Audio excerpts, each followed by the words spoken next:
네, 안녕하세요. 정신과 의사들의 색다르고 명쾌하고 깊이 있는 캐릭터 분석 리뷰자들입니다.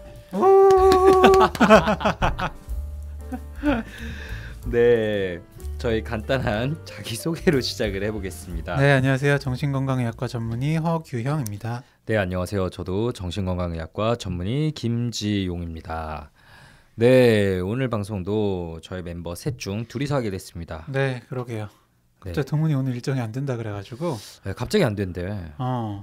당연히 오늘 그냥 하는 건 줄 알았는데. 네, 어떻게 해야 될까요? 이거 좀 동훈이 좀 힘든 것 같아가지고 막 뭐라고 하기도 좀 그렇고. 네, 네, 잘 토닥여서 다음엔 셋이서 같이 하도록 하겠습니다. 네, 사실 저는 리뷰자들이 둘과 셋이 제일 차이가 나는 프로그램인 것 같아요. 아, 네. 제 개인적인 생각으로는. 그 해부자들보다도 더.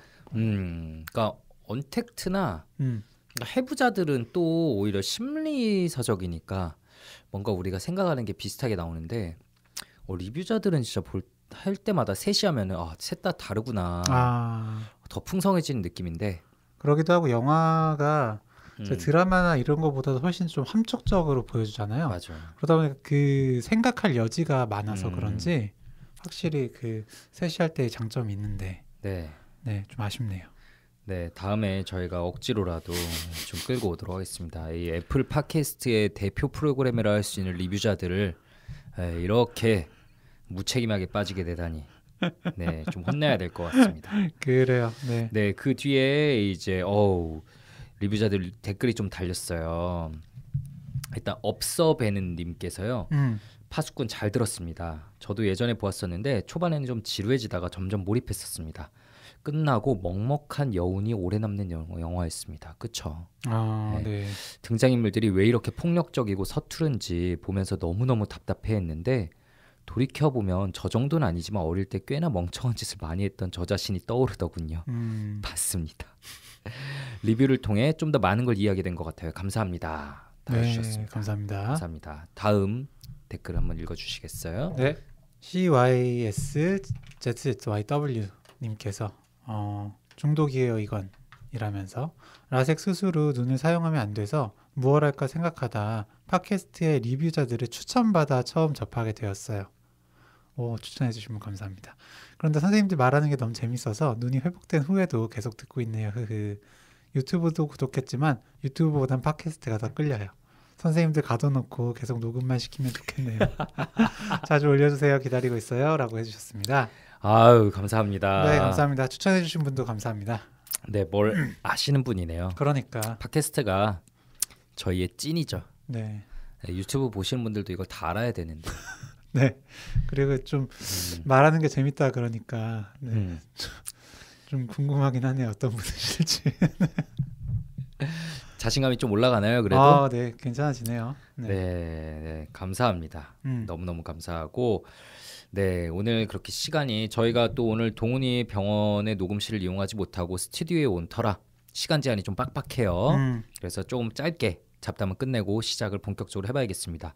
시작하기에 앞서서 짧게 광고 말씀드리면 리뷰자들과 언택트는 저희가 무료이고요. 한 달에 한 개씩밖에 안 올라가요. 네, 근데 유료 구독자분들에게만 공개되는 해부자들 그리고 과거에 했었던 컨택트 프로그램이 이제 유료 구독자들에게만 공개가 되고요. 해부자들 심리서적을 완벽하게 해부해서 엑기스만 전해드리는 프로그램이 2주에 한 번씩 업로드되고 있습니다. 네, 많은 관심 부탁드리겠습니다. 네, 정말 꽤 들을만 하니까 네, 들어주시면 너무 감사하겠습니다.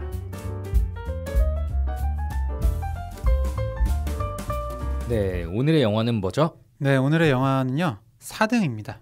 네, 4등은 오늘 김지용 선생님께서 추천을 해주셨고요. 네, 이미 좀 그 라디오 프로그램에서 다뤘는데 좀 더 깊이 있게 다뤄보고 싶다고 하셔서 이렇게 추천을 해주셨어요. 네, 그 박하선의 시네타운에서 한 15분 정도 얘기를 하는 시간인데 이 영화 15분 얘기하고 끝내기엔 너무 아쉽더라고요. 네. 인정하시죠? 보고 나니까. 어떤 심리적으로, 정신과적으로 굉장히 이야기할 것들이 많아서. 네, 이야기할 것들도 많고 영화가 전해주는 메시지도 오늘날 우리 사회에 너무 필요한 메시지라는 생각이 좀 들었고요. 어떤 영화인지 간략하게 일단은 설명을 드리면은 2016년 4월에 개봉을 한 영화고요. 이렇게 많이 흥행한 영화는 아닙니다. 네, 흥행한 영화는 아닌데 근데 상은 좀 많이 탔어요. 대종상 영화제도 탔고 부산 영화평론가협회상도 탔고요. 예, 이제 감독이 정지우 감독님의 주연이 이제 유명한 네, 삿바죄야. 오동훈 선생님이 한번 연기해 줬었죠. 맞아. 사랑에 빠진 게 죄야. 죄는 아니잖아. 그렇죠. 얘기하셨던 네. 박혜준님께서 약간 비슷한 결의 캐릭터 주연 광수 역을 연기해 주시고요. 또 정의 역할 이양나 배우님, 준호 역할의 유재상 다 정말 열연해 주신 영화입니다. 네. 네, 어떤 영화일지 우리 허규영 선생님이 간략하게 스토리 소개 좀 부탁드려요. 네, 뭐 이제 주인공은 초등학생인 준호 네가 되겠죠. 네, 수영 선수인데요. 매번 대회 나가면 다 4등만 해요. 맞아요. 네, 그런데 이제 그 4등만 하는 준호를 엄마가 그냥 두고 보지를 못합니다. 네, 굉장히 비난하고 너 바보야? 너 정말 이렇게 구질구질하게 살 거야? 뭐 이런 식으로 이야기하면서 네, 어떻게든 1등을 시켜주려고 하죠. 그러면서 이제 굉장히 유명한 그런 코치를 찾아 나서는데 그 코치가 어떤 과거에 굉장히 잘했지만 어떤 문제가 있었던 그런 인물인 광수입니다. 네, 그래서 광수에게 이제 그 준호 아이가 코치를 받으면서 좀 일어나는 여러 가지 일들, 네, 그런 일들에 대해서 다루고 있는 그런 영화죠. 광수, 엄마, 준호 사실 저는 셋 다 주인공이라고 생각해요. 아, 그렇죠. 네. 네, 셋 다 자신의 역할이 확고하고 캐릭터도 확고하고 이 사람들 사이에 마치 앙상블이 영화를 좀 이끌어 나가게 되는데 어떤 내용일지 그리고 각각 어떤 캐릭터를 가지고 있는 건지 이제 저희가 조금 더 자세하게 얘기해 볼 건데요. 정말 정말 정말 재밌습니다. 예, 재밌고 뭐 이런 얘기 싫어하실 분도 있으시겠지만 교훈적이기도 하고요. 네. 생각해 볼 거리를 많이 던져주니까 좀 더 확실하게 보고 싶으신 분은 지금 한번 멈추시고 보신 다음에 저희 얘기를 좀 들으셔도 좋을 것 같아요. 네, 이 영화 자체가 국가인권위원회에서 기획해서 만든 영화거든요. 네, 저 그걸 보고 처음엔 뭐야 이런 거 싫은데 싶었는데 네, 영화 자체는 재밌습니다.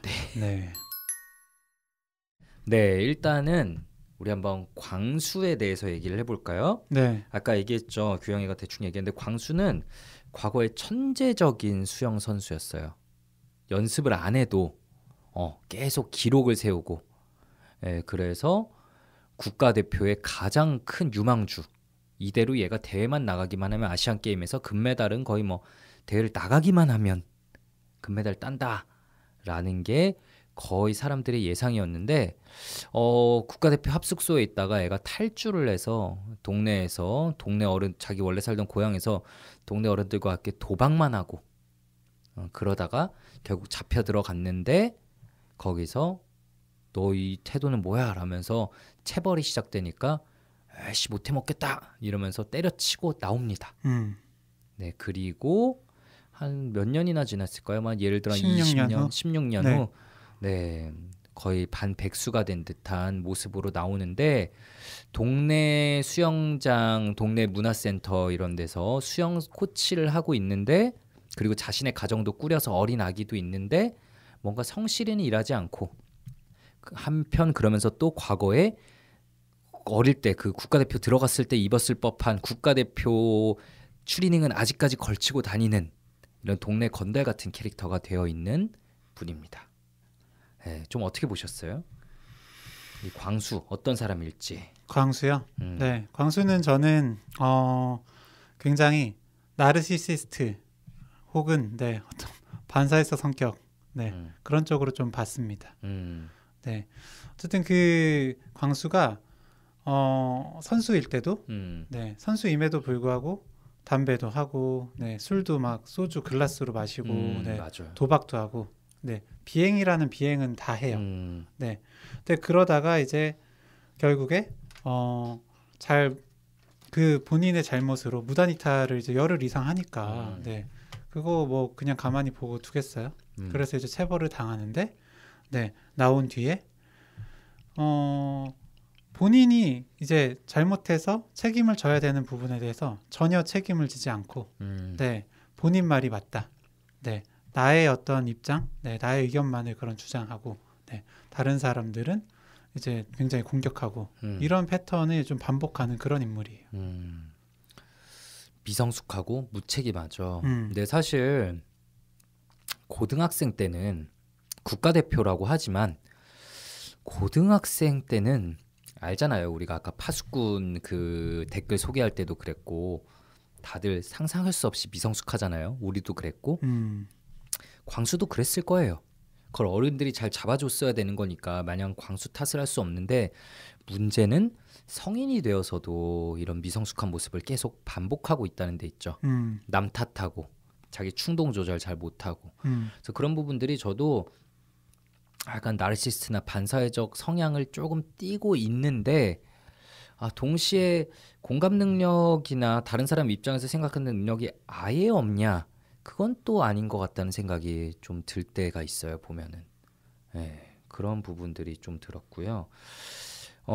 얘가 이제 광수가 결국 영화의 나중에 핵심적으로 나오는 부분이 뭐냐면 결국은 이 준호를 등수를 올리는데 체벌을 통해서 올리죠.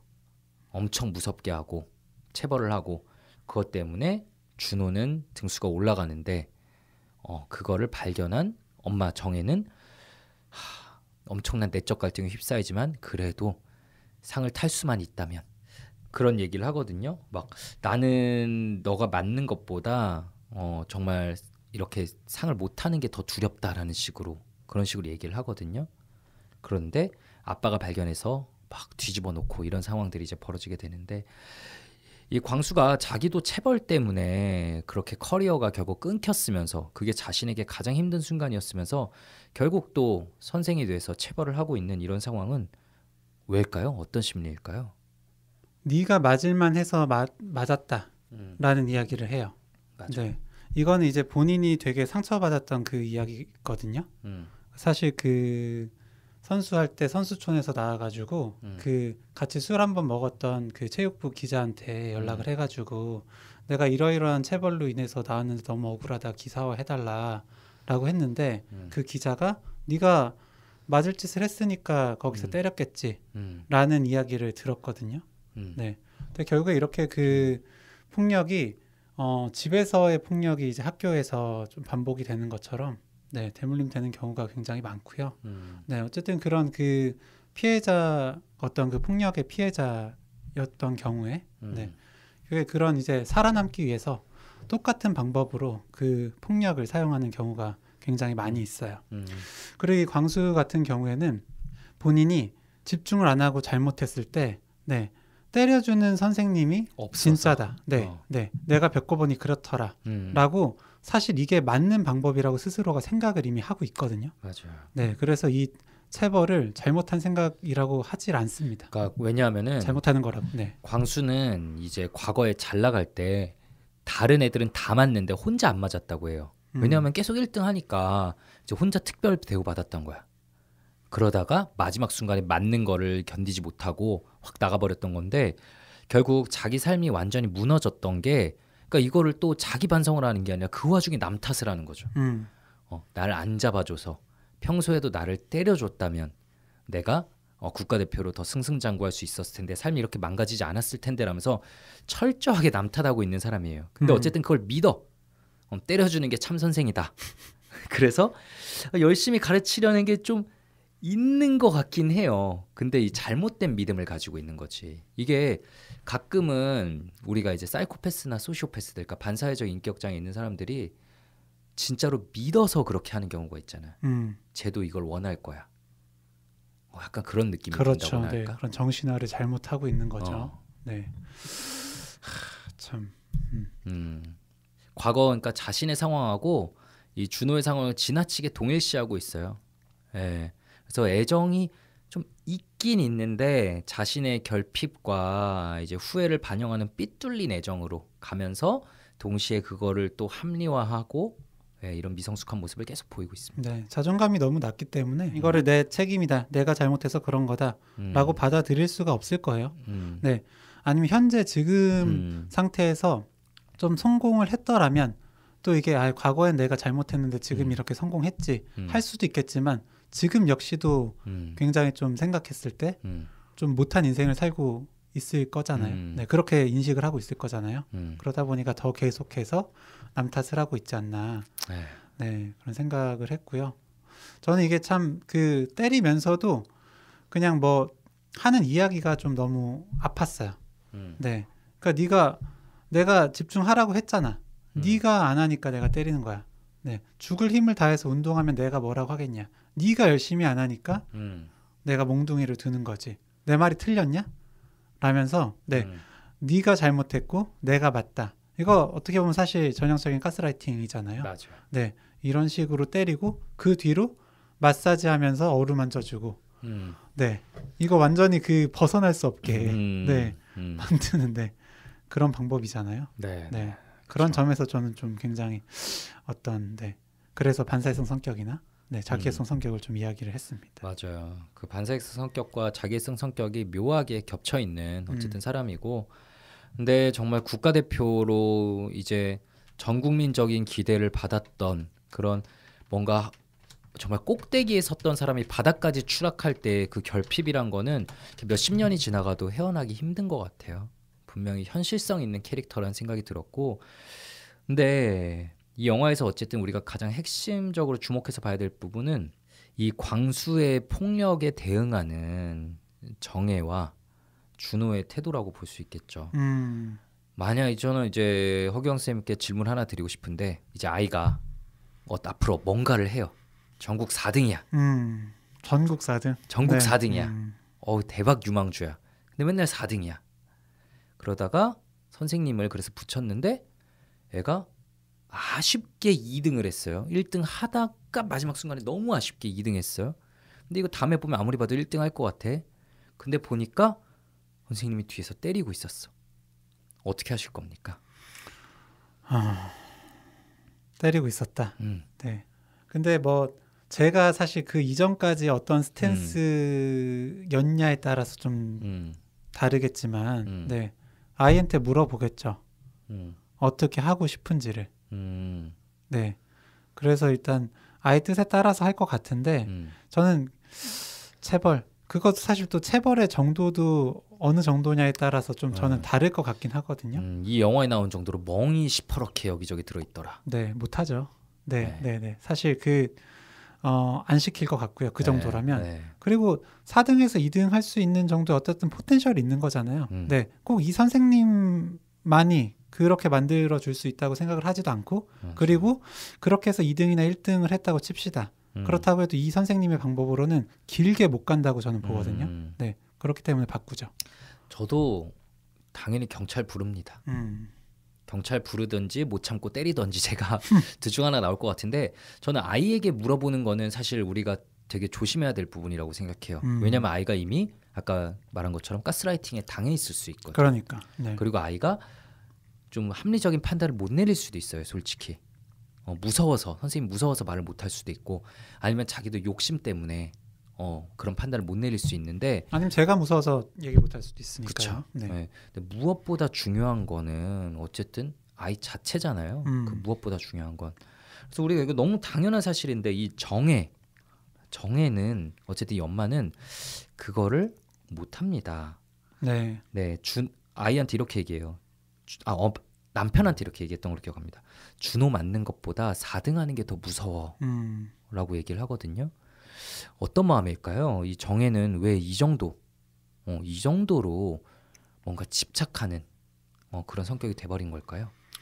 그러게, 그런 좀 뭔가 내러티브가 더 있으면 좋겠다라는 생각도 했었는데, 일단은 엄마는 뭐 준호를 그냥 동일시하죠. 네, 그러니까 사실 내가 없어요. 맞아요. 네, 저는 이게 단적으로 드러나는 장면이 불경? 네, 그치. 불공 들이고 오는 그 장면에서, 맞아요. 네, 그 동생이 또 있어요. 기호라는 동생이. 그래서 엄마는 뭐 빌었어?라고 하는데, 네, 준호.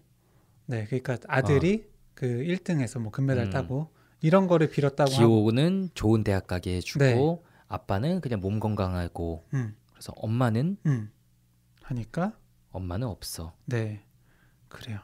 근데 이게 사실 저는 기호랑 아빠도 안 빌었던 것 같아. 맞아. 그냥 즉석에서 만들어낸 것 같아. 네, 그러니까 준호만 빌고 네, 사실 나머지는 없었던 거고 더더군다나 본인은 아예 없었던 거죠.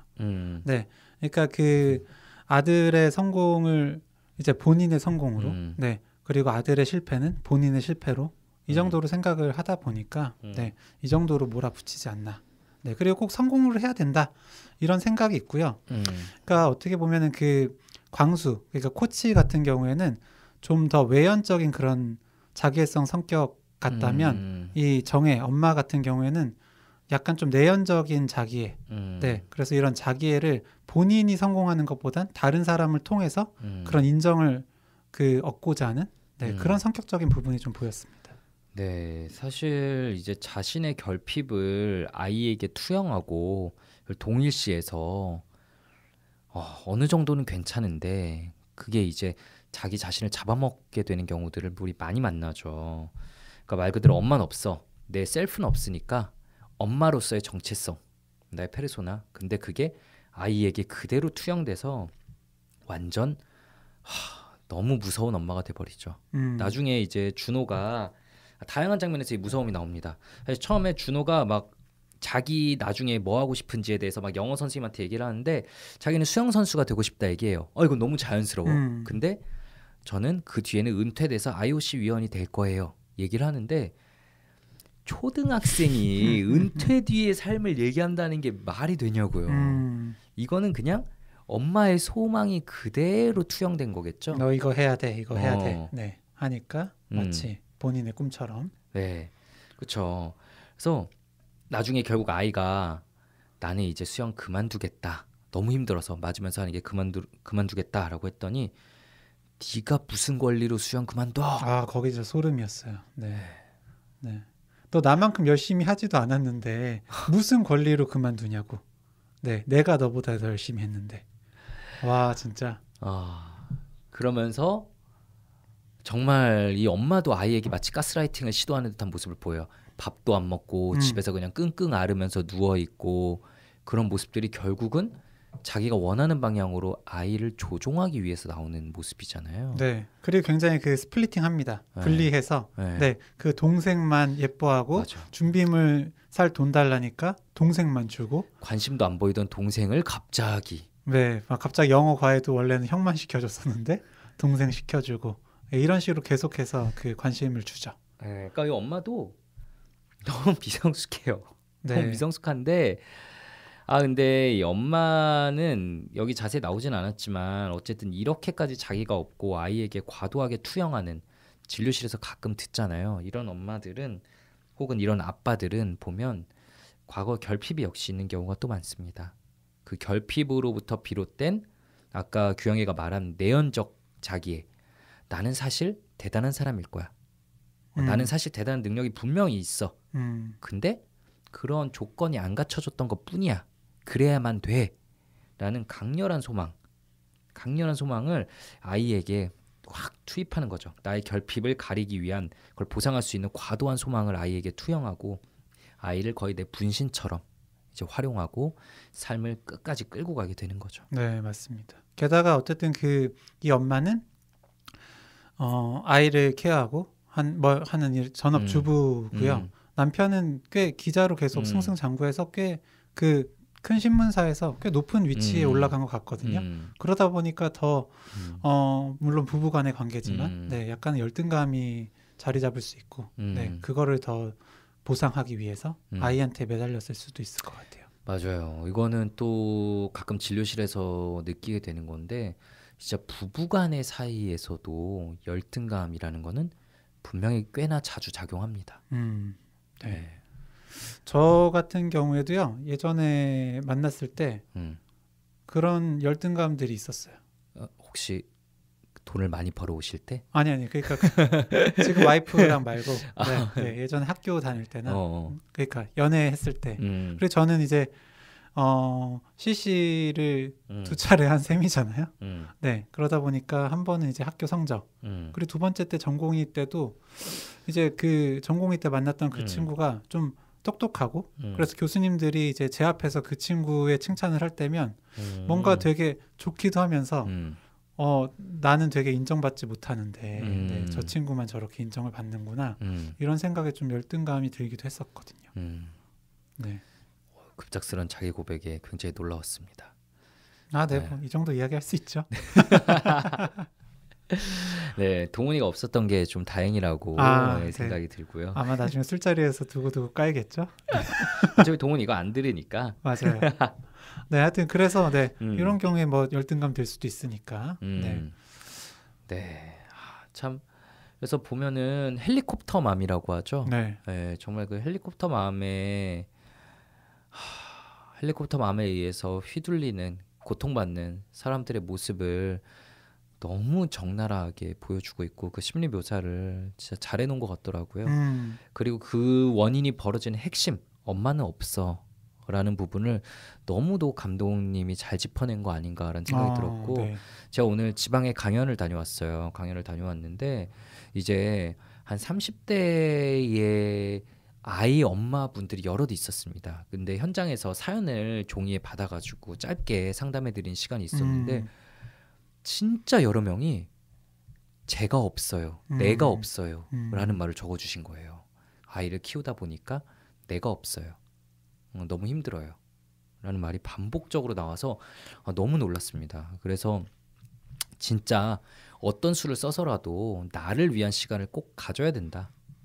남편과 아내 그 둘 다 한 명만 아이를 보고 한 명은 나가서 내 시간 가지고 이런 시간들을 꼭 가져야 된다라는 걸 굉장히 강조해서 말씀드렸는데 그게 그 잠깐 아이 어릴 때만 그러고 다시 균형이 돌아오면 괜찮은데 정말 크면서도 그걸 놓지 못하고 균형이 점점 더 무너져서 내가 없어져 버리면 정말 어느 순간부터는 이 영화에 나오는 그 정혜처럼 괴물 같은 엄마가 될 수 있어요. 네. 그리고 특히 그런 인정 욕구가 크신 분들은 더 내가 없는 느낌을 받으실 수밖에 없죠. 육아라는 건 칭찬받기가 되게 힘든 일이거든요. 네, 사실 그냥 당연한 걸 그냥 한다. 네, 이런 인식이 있고 그리고 오히려 좀 잘 못하는 것만 네 비난당하고 네, 더 이렇게 하지 그랬어. 이런 이야기만 들으니까 네, 얼마나 내가 없어지는 그런 느낌을 받으시겠어요. 맞아요. 진짜 정말 이 사회적 문제인 거죠. 영화 사실 시작부터 이렇게 나오거든요. 영화 시작에 박세리로 시작하잖아요. 네. 우승 1등. 그게 이제 우리 사회에 가지는 의미. 하필이면 IMF 때. 그러니까 딱 결핍과 완전 과도한 이상화 딱 두 개만이 존재하는 듯한 우리 사회. 엄청난 승자와 대부분의 패자가 존재하는 것 같은 시각이 우리 사회의 시각이잖아요. 명문대 대기업 안 가면 패배자. 요즘은 중소기업들 그렇게 참 비속어로 붙여서 막 네, 저는 인터넷에 말하는 게 너무 싫더라고요. 사실은. 그러게요. 네, 저는 그렇게 이름을 더 붙이다 보니까 가고 싶어도 더 못 갈 것 같아요. 그러니까. 네. 그게 사실 우리가 우리를 망치고 있는 건데 그런 사회적 분위기 속에서 맞는 것보다 4등하는 게 더 무섭다. 이런 심리들이 자라나는 거거든요. 수많은 사람들 몰아붙이고 그 몰아붙이는 막 환경 속에서 흔들리는 사람들 그러니까 중심을 못 잡는 사람들을 네가 약해서야라고 말하기는 어렵죠. 결국 사회가 바뀌어야 되는 건데 이런 영화를 만든 것 자체는 너무 잘했다는 생각이 또 들고 맞아요. 아까도 이야기했지만 4등 했을 때 너 뭐가 될라 그래? 너 꾸리꾸리하게 살 거야 인생을? 이라고 하거든요. 결국 4등 인생은 꾸리꾸리한 거다. 꾸리꾸리하게 살면 안 된다. 라는 인식이 있는데 이게 사실 사회에 좀 만연한 그런 생각인 거죠. 맞아요. 그래서 사실 우리가 아까 나르시시스트의 반사회성 성격이 있는 것 같다라고 엄청 공격했던 광수가 사실은 핵심을 찌릅니다. 이 엄마한테 이런 말을 하죠. 가만 놔두고 잘 키워라. 네 없어도 잘 큰다. 네 없으면 매달 딴다. 라고 얘기를 하잖아요.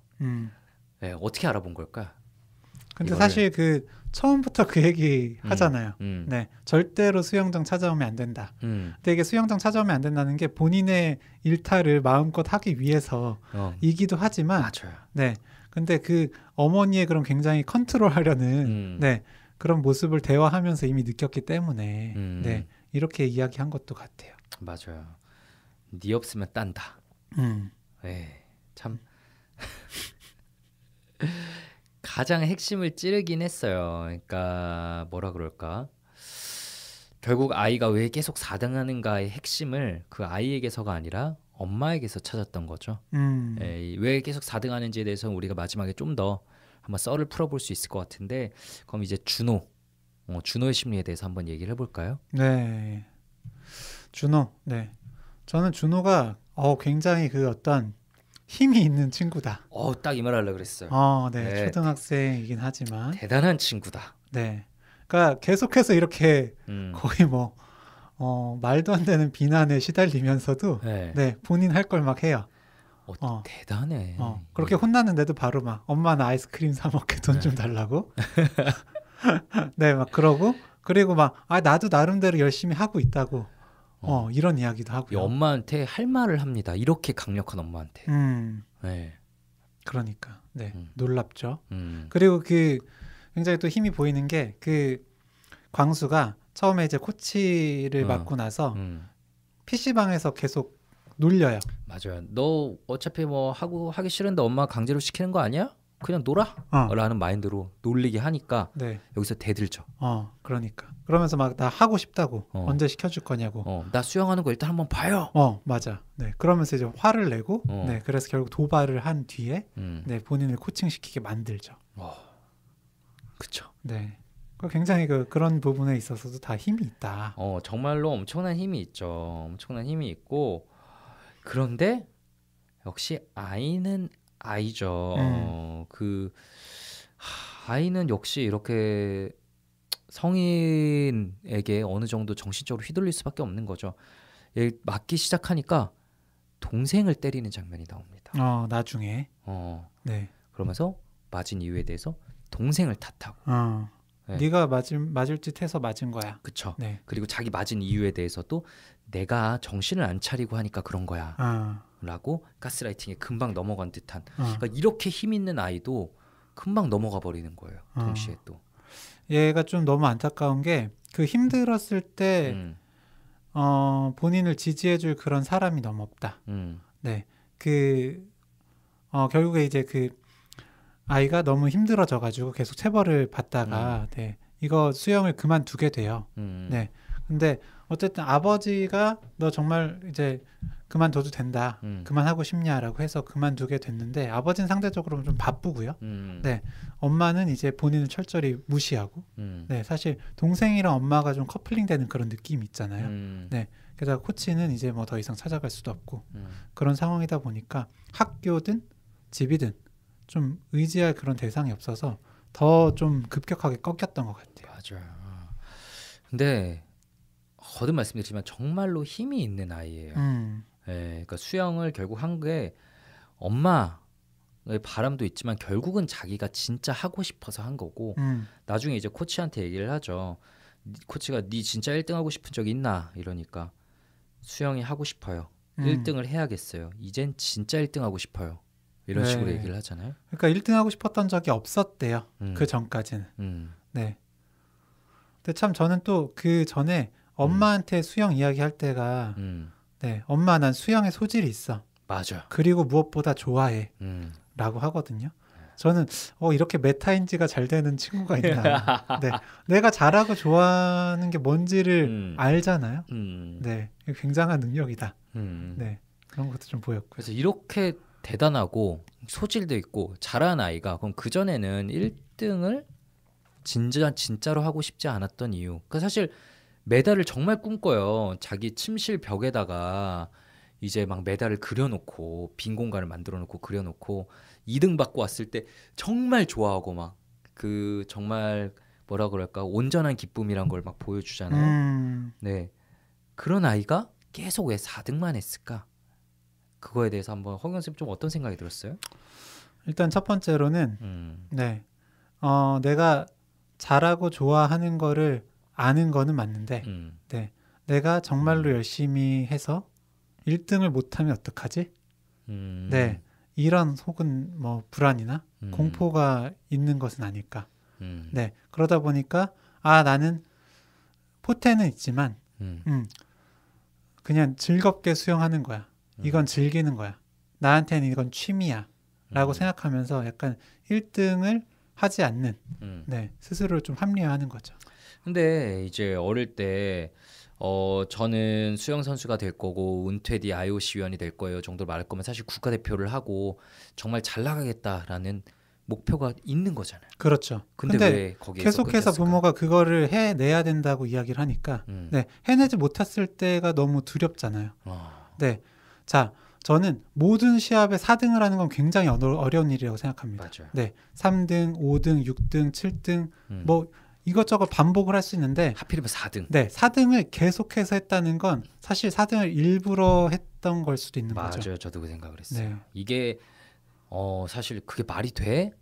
라고 생각할 수 있지만 일부러가 아니고 우연히 4등을 계속 할 확률이 더 낮을 거야. 생각해보면. 그렇죠. 네. 무의식이라는 건 원래 이렇게 말도 안 되는 식으로 작용을 합니다. 저는 한마디 4등 저는 약간 다르게 해석했는데 큰 틀에선 비슷하지만 약간 다르게 해석한 게 메달을 따고 싶은 거야. 제가 볼 때는 잘하고 싶어. 근데 동시에 엄마가 끌고 가니까 그거에 또 반발하는 심리가 있지 않았을까 싶었어요.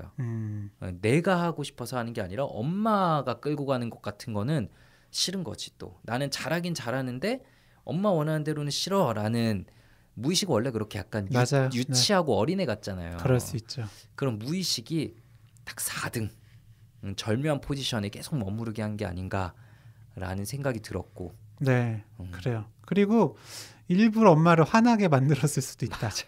이게 최고의 복수다. 최선의 복수. 그렇지 않아요? 네. 그러니까 아슬아슬하게 못해서 네, 조금만 더 하면 할 수 있는데 왜 더 못하는. 맞아요. 네, 희망 고문 시키는. 맞아요. 네, 그런 마음도 있고요. 그래서 저는 뭐 이거는 그냥 뭐 생각만 해본 건데 네, 사실은 좀 이 아이도 어쨌든 아이다 보니까 어텐션을 받고 싶다. 네, 그런데 그 꾸준한 어텐션을 받을 수 있는 방법이 역시 또 4등. 네, 4등. 그럼 엄마는 그만큼 나한테 에너지를 매달릴 수밖에 없으니까. 네, 투입할 수밖에 없으니까. 어쨌든 동생에 비해서 본인만 생각하거든요. 네, 그러니까 뭐 이런 어텐션을 이제 이렇게 온전히 받는 건 4등을 함으로써 네, 가능했던 거기도 하니까. 여러 가지 무의식적 의미가 숨어 있을 거라고 생각하는데 절대 하나로 해석할 수는 없어요. 근데 저는 복수다. 한 표. 네. 그게 아마 가장 큰 의미를 지니고 있지 않을까. 4등만 한 건. 이게 또 어떻게 보면 수동 공격성이라고 할 수 있는 거죠. 열심히 하는데 네 뜻대로는 안 돼. 네. 아예 안 하는 게 아니라 하긴 하는데 그래. 네, 민기적 되는 거죠. 네, 하긴 하지만 마지막 이거 하나는 양보 못해. 온전히 네 뜻대로는 안 돼라는 무의식. 이거를 의식적으로 하면 정말 만약 준호가 정말 무서운 놈인 거고 의식적으로 하는 사람은 없어요. 근데 가끔 이런 경우들을 봅니다. 진료실에서 이렇게 부모님한테 이런 식으로 복수한다는 심리가 숨어 있다. 느끼신 적 없어요? 이렇게 좀 일부러 좀 뭐 못하거나 안 하는 거, 뭐 굉장히 많죠. 네, 뭐 어떤 부탁을 할 때 안 들어주는 것도 많고요. 그리고 어떤 이런 뭐 학교 졸업이라든지, 맞아요. 네, 어떤 취업을 한 뒤에도 그 계속해서 다니지 않고 뭐 바꾼다든지 하는 이런 경우에서 그 부모님에 대한 수동 공격성으로 인해서 그런 경우들이 꽤 있습니다. 가끔씩 보면 마치 자신의 마음속에 일부러 망치려고 하는 사람이 하나 들어있는 것처럼 커리어를 계속해서 망치는 사람들이 있죠. 네, 대학도 진짜 잘 갈 것 같았는데 마지막 순간에 와르르르르.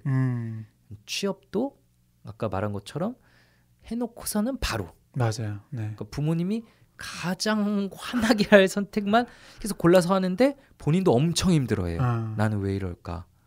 너무 힘들다. 부모님께 너무 죄송하다라고 진심을 담아서 말하지만 그분의 더 깊은 무의식에서는 그게 어떻게 보면 최선의 복수다. 네, 분노가 숨어 있는 거죠. 네.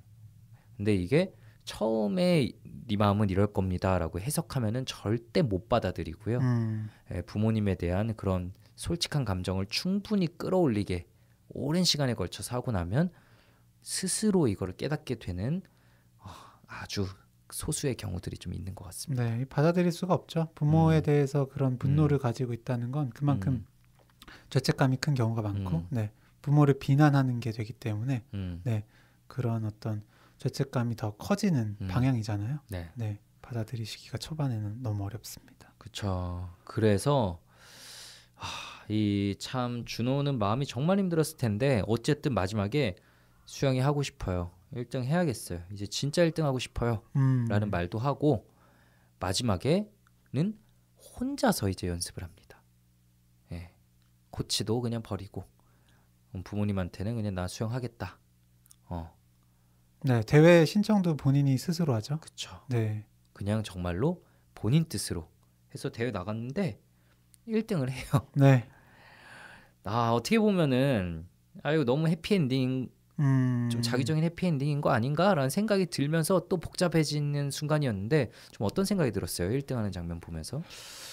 저는 1등 하고 나서 그 포커스가 그 준호의 1인칭 시점으로 바뀌어요. 네, 그래서 이제 다른 뭐 원래 1등 하던 애 표정도 보고, 맞아. 그리고 자기가 다른 1등 하던 애한테 1등 하면 무슨 기분이 드냐 물어봤던 것처럼 다른 동생이 본인한테 형 1등 하면 무슨 기분이에요? 뭐 이렇게 물어보는 거를 보기도 하고 하면서 참 이거 무슨 기분일까 하는데 마지막에 거울을 보거든요. 그러면서 본인 표정을 보는데 저는 이게 이거 좋은 건가? 뭐지? 안 좋은 건가? 대체 무슨 감정일까? 이런 되게 복잡한 표정으로 끝나서 되게 여운이 많이 남았습니다. 네. 사실 1등의 가치에 우리가 너무 사로잡히지 말자라는 영화면서 마지막에 1등을 하고 끝나는 게 참 묘하긴 했어요. 근데 어떤 생각이 들었냐면 영화를 다시 한번 생각해 보니까 얘가 말도 안 되는 천재야 일단. 왜냐면 아까 규영이가 얘기했듯이 다른 기존에 1등 했던 애한테 1등 하면 기분이 어떻냐고 물어보는데 그게 형이에요. 같은 학년이 아니라. 초등학교에서 1년 차이는 엄청 크잖아요. 그렇죠. 네. 말도 안 되게 큰 차이거든. 근데 그 낮은 학년이 계속 4등을 했던 거야. 그 사이에서. 네, 이거는 말도 안 되는 천재인 거예요. 말도 안 되는 천재. 그래서 얘가 한 번 수영하는 것만 보고 이제 광수랑 그 문화센터 관장이랑 다 얘기를 하잖아요. 얘는 매달 딸 애다. 네, 네. 그 관장이 이렇게 얘기해요.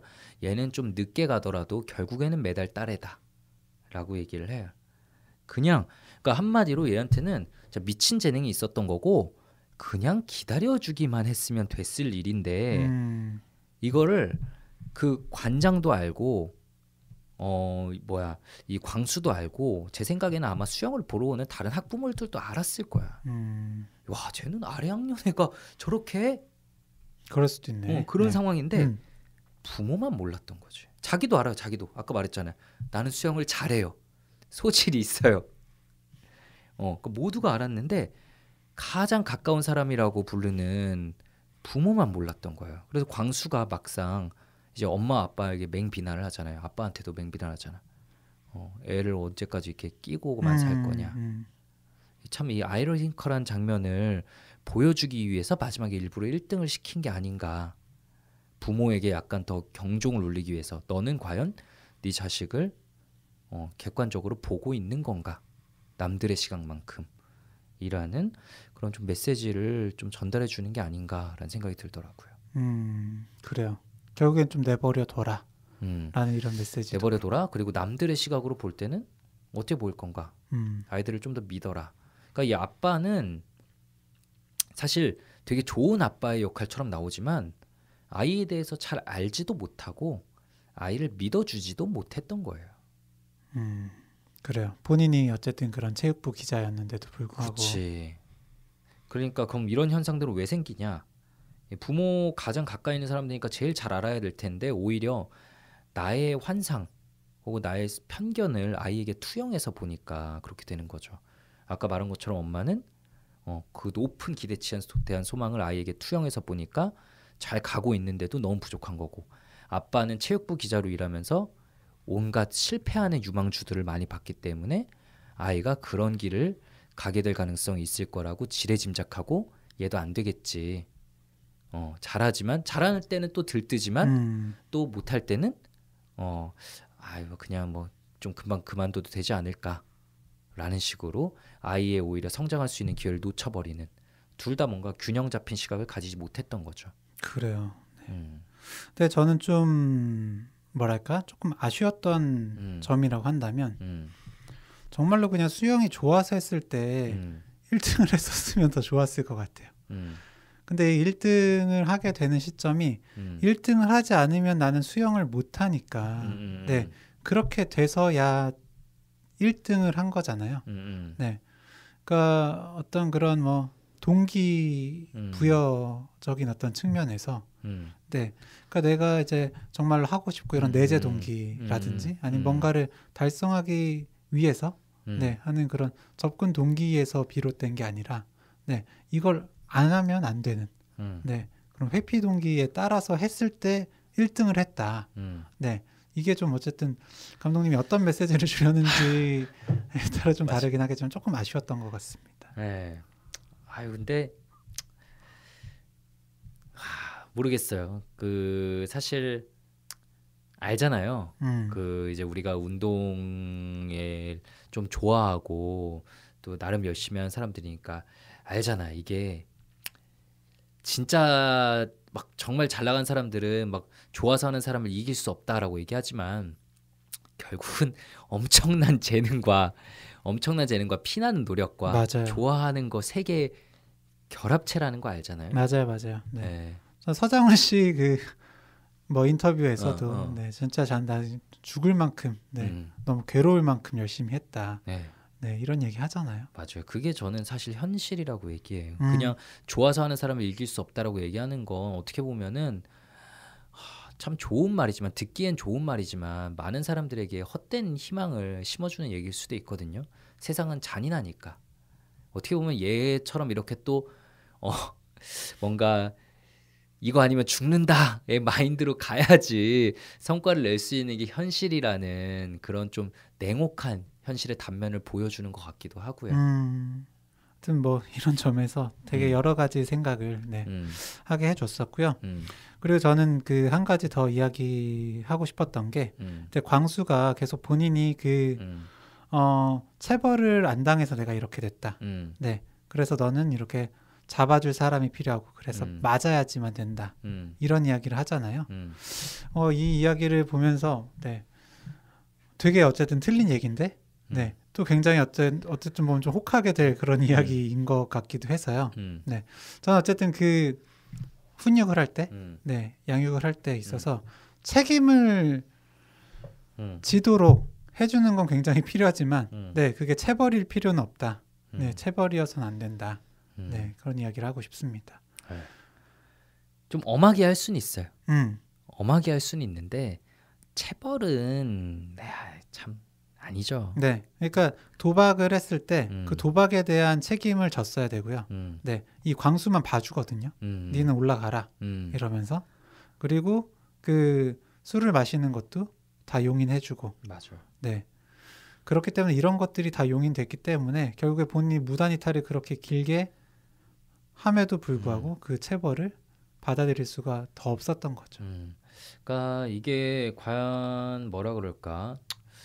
어디까지 뭐 영화 안에서 진짜 그 사람의 마인드였을지 우리가 알 수 없지만 좀 추측을 해보면 저는 사실은 그 광수 같은 고등학생들한테 쟤는 그냥 애가 아니고 대한민국을 이끌고 나가야 되는 애야라는 말은 엄청난 부담감을 줄 것 같아요. 광수는 막 영화에서 묘사되는 모습은 고등학생 때부터 막 넉살 좋고 막 기자한테 글라스로 소주를 먹이고 굉장히 여유 있는 듯한 마인드를 보이지만 사실 그런 고등학생이 어디 있겠어요. 그렇게 넉살 좋은 모습을 보이는 것 자체가 사실은 엄청나게 마음속으로는 긴장돼 있어서 그거를 숨기기 위해 반동으로 나타난 캐릭터라고 저는 생각을 했어요. 그럴 수도 있겠네요. 네. 그렇죠. 여유 있는 척. 속으로는 엄청 쫄리고 있는 거야. 대한민국을 나한테 기대하고 있는데 내가 못하면 어떻게 하지? 그래서 얘가 사실은 거기서 이탈했던 것 역시 맞지도 않았는데 이탈했잖아. 그거 역시 아까 이제 너가 우리 주인공 준호의 마인드로 추측을 했던 못하면 어떡하지? 라는 마인드에서 비롯된 거라고 생각을 해요. 그래요. 그럴 수도 있고 그런 어떤 부담감을 이기기 위해서 더 도박이나 술이나 이런 데 몰두했을 수도 있는 거죠. 과도한 페르소나 기대치가 자기한테 몰리는 거에 그냥 눌려버린 거지. 왕관의 무게에 짓눌려버린 거죠. 네. 그래서 참 근데 보면은 스포츠라는 곳이 보면은 이제 그런 기사들이 아직도 되게 많이 떠요. 이제 막 엄청나게 성공할 줄 알았던 천재 유망주가 드디어 막 비운의 유망주가 자신의 뭐 입을 열었다 이러면서 막 그때 나는 뭐 그런 성공에 취했었다 혹은 그런 기대가 너무 부담스러웠다 등등의 말들을 하거든요. 엄청난 실력 사실 국가대표 우리나라 최고의 위치에 올라 있다고 해서 그 아이의 멘탈 역시 그런 건 아니라 그냥 아이잖아요. 아이일 뿐인데 그런 부분들을 우린 너무 쉽게 놓치는 거 아닌가 이런 생각이 들어요. 요즘 그리고 보면은 이제 참 막 연예인들이나 그들도 작은 실수가 있을 때 엄청나게 비난하잖아요. 근데 보면은 사실 저는 어떤 생각이 드냐면 다 애야. 진짜 완전 애야. 우리가 그 나이 때 우리 생각해 보면 그거보다 한 100만 배 되는 말실수들 많이 하고 다녔어요. 근데 엄청나게 전 국민이 죽일 듯이 비난을 하고 용서해 주는 사람은 진짜 아무도 없거든요. 네, 그렇죠.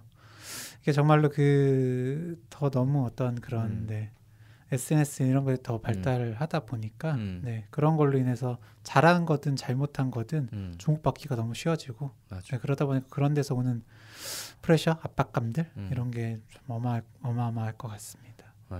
저 언젠가부터 우리나라는 그냥 모르겠다. 다 같이 죽자. 다 같이 힘들자. 너도 안 힘드나 보자.